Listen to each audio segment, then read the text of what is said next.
Alright, so looking at Harif over here, it is a very good scaling kind of hero. And from the side of Arc, I guess that's not much answer towards this Harif. So, not gonna lie, I kind of like the draft coming in from the side of Onic.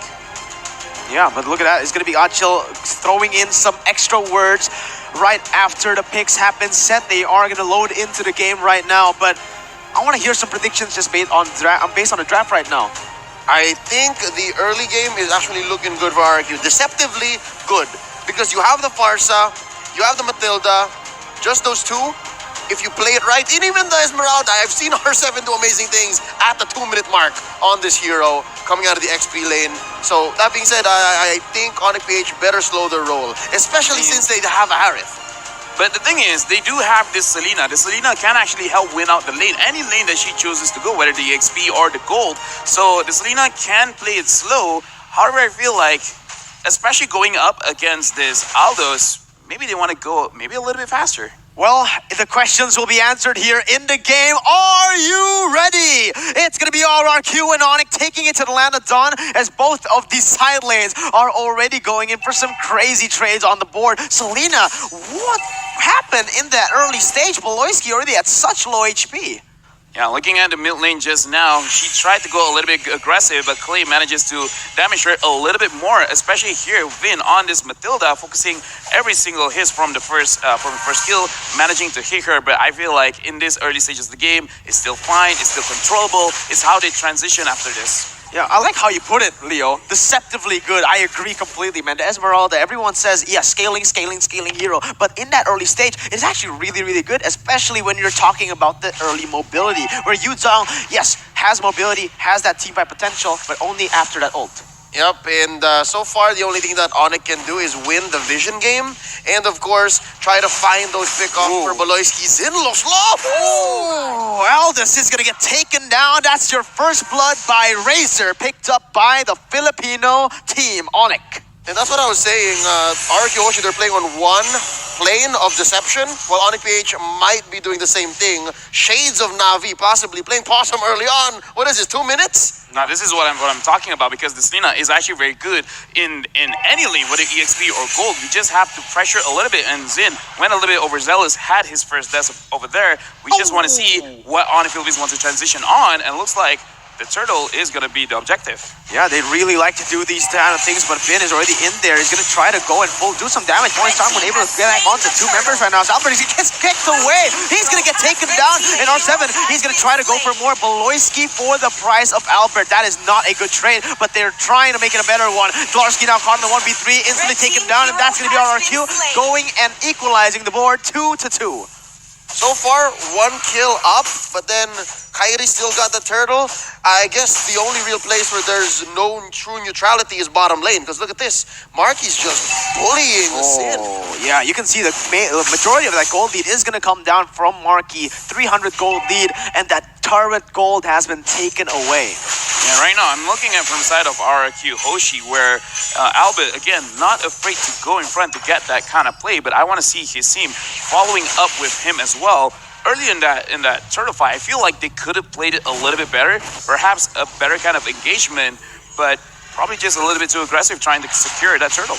Oh, but R7 now caught in a bad situation, still able to run away, deal some damage back to Beloyski. It is going to be both of these members taking a half HP. Onyx still with that lead, and now we are going to take a look. Vin going very aggressively onto Kairi, holding off to the Circling Eagle. Sir Clay is here for the airstrike to pop it off, just to zone Kairi away, as he will need to go back into his jungle. Still, both of the teams on equal grounds. Let's take a look at the items so far. Sir Clay didn't find anything there. Again, you see the mechanical genius of Kairi. Up top, it's Albert trying to get this gold crab, and Kairi giving him a visit. I think there is one loss here for Beloyski. Just don't do XP lane anymore. It's clearly a loss. I think it's a much less financial, beneficial thing here, at least for finances and for XP. So yeah, maybe try to give Marky a visit. That might be a good try. Yeah, speaking of Marky, right now he already completed his Calamity Reaper.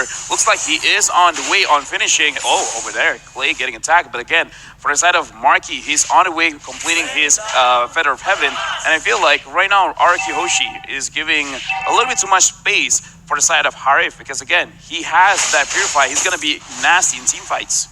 Yeah, and now we can see already Onic preparing this turtle. Really, really good setup from them. Able to get Farsa really low. Vin trying to open up the map. Will be able to dodge away from the Abyssal Arrow as Onic goes and starts it up. R7 though being such a nuisance already here. Guiding Wind to save him away from that engage, but he is extremely low. This is not a really looking good for the side of Onic, but Abyssal Arrow once again is going to be dodged away. RRQ, they might look for the collapse. Onic might look for the collapse. It's just going to be the matter of who gets it. Final execution to go in and get the turtle. Now an all fight breaks loose. Vin goes in for the circling eagle onto H of Win. Oh my god, it's going to be taken down as that's going to be Albert. He's going to like and pounce, unable to connect onto anything. R7 going in for the falling Sarmun as well, as both teams will just choose to disengage Onic with the lead.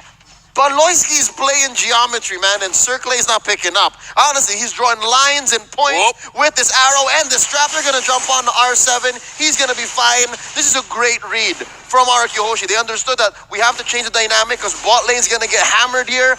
Let's switch over to top lane, and that's exactly where Marky went. On to my point again. LaFell said it best. Wherever Baloyski goes, he just changes the pace of the game, and right now, Vin catches another one. Baloyski has just been so on point.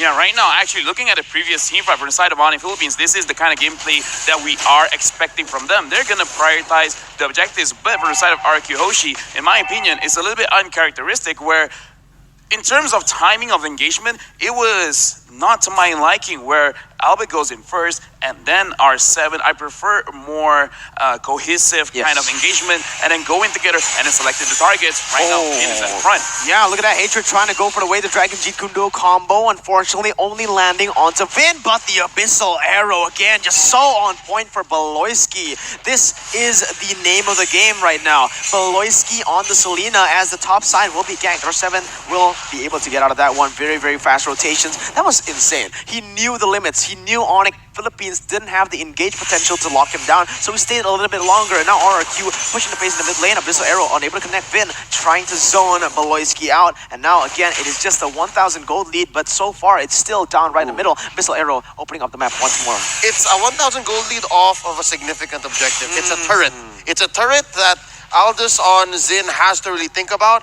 And again, that's what's opening up these rotations for Marky. So they're able to put more of a dent elsewhere. And again, 2 turrets going over to Onic PH. That's not nothing. Oh, look at that. It's going to be the way the Dragon connecting onto Albert. He's actually going to be able to turn this around, and now it's going to be Hatred running for the hills. Flicker being used, and the feathered airstrike comes in, almost taking him down, but this is very good setup for the turtle. Vin, he doesn't want the turtle. He wants a kill. Unfortunately, unable to get that. The turret will be taken down in the top side, and the turtle will be started by Onic PH. Let's see what happens here. It's going to be the chase coming in. R7 going for point time, unable to connect onto Kyrie, but it's going to be him taking the retribution on the turtle. Zin goes onto Kyrie, still able to dodge with that Thorn Rose. And that is Onic picking up the objectives and instantly backing off. But Larsky, maybe they're not done here. Maybe he wants some blood, but no, just backing away. No, he's blunted. Again, this is just mad discipline coming from Onic PH. They take what they need, then they get out. Oh, Seven Force! Oh, falling time window. Devon Force maybe a little bit too aggressive there. Marky's able to dash around, completely outplaying RRQ. A 1-for-1 right now, but Onic still stays at a 2,000 gold lead.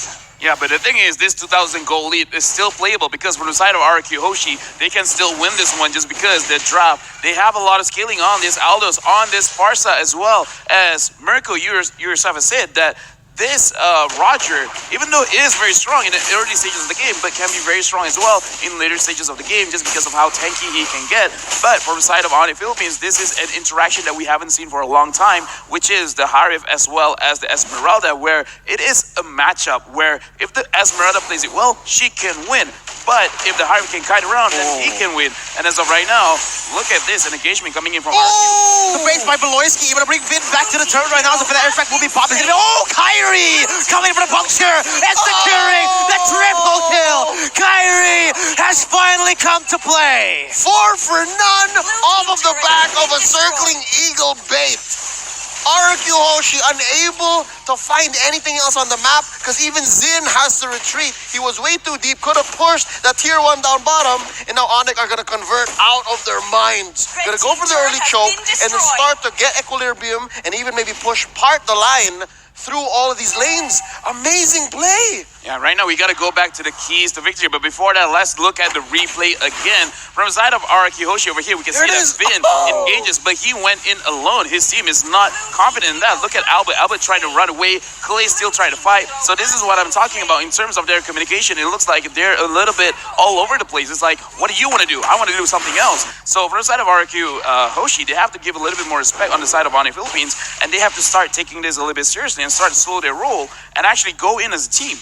Yeah, at this point right now, it is going to be Onic with a 4,000 gold lead, and exactly what they like to do right now. Splitting up the map, playing it one by one, shoving the lanes, and looking for picks on the board. And honestly, man, we've seen Beloyski just play Rafaela. This Selena is insane. Yep, it's a more aggressive take on what he's been doing so far. And halfway through the draft, I was expecting that Beloyski would try to go for these death bush plays, but look, they're going. Oh my god, Marky's able to go into the backside. Albert is going to get taken down. There's nothing they can do.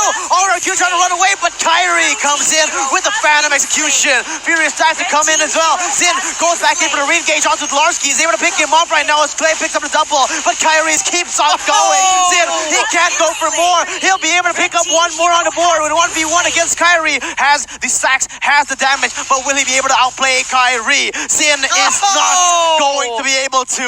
Onic picks up a wipe out in the 10th minute of the game. A fine Knight versus the one-punch man. Boy, this is Mlbb, not anime, not manga. And look at that.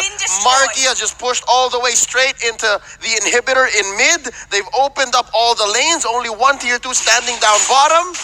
And from 4K now to about 6, Onic PH is ahead. And we got to look back at the keys to victory for the side of Araki Hoshi. They need to establish lane dominance, and unfortunately, they couldn't do that against Marky. As I said earlier in the game, the point where Marky had the Calamity Reaper, he actually finished it a little bit earlier than he really should have, and because of that, they start to win off of this Harif pick alone. Because right now, in terms of itemization, he already has that Feather of Heaven, Holy Crystal, as well as Concentrated Energy. Whenever he gets a kill, he's going to get a lot of healing from that, and it can just help him sustain throughout the fight. And the way that Kyrie is playing, he doesn't go head on strong. Yes, he does, but he kites around, he waits for all the cooldowns, and then he is patiently, he can re-engage. And it's exactly that interaction, that line of decision-making by Marky to build this way that's making him win this fight between him and R7. This is an argument that we've been having for the better part of the past 2 years. Esmeralda versus Harith, Harith versus Esmeralda, and clearly right now, Marky's eating good. Look at this catch. Oh, way the dragon onto Zin. He can't go anywhere right now. He's going to be Thorn Rose to pick up the unstoppable for Kyrie. And honestly, that is an accurate depiction right now as Dlarski just zones away 4 members. He is literally unstoppable. This is RRQ getting dominated here at game number 1. Kyrie already trying to get the Lord. Trying this is an understatement. It's going to be an easy secure for this team. There is no try, only do. Yeah. Yeah, and this is why we can see that in terms of audience prediction, they're not too sure whether it is going to be RQ or Onic Philippines, because again, look at both of these teams. They look very, very strong. RQ Hoshi right now, they're in the back line. I do want to see how are they going to handle this kind of situation, because again, remembering what happened to Toda, they can just slow down the game and then somehow they will find keys to victory, because this is the thing about Indonesian teams. They only need to win one team fight. Just one team fight is all they need, and then they will turn things around.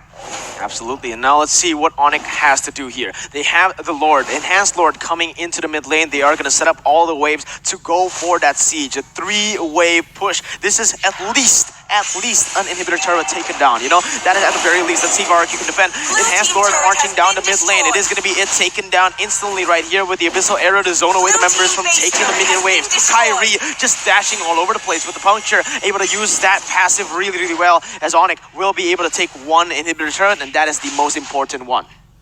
Right now, looking at Onic Philippines, they are looking at a good condition to end the game. However, they have to be very, very careful over here, because first like that.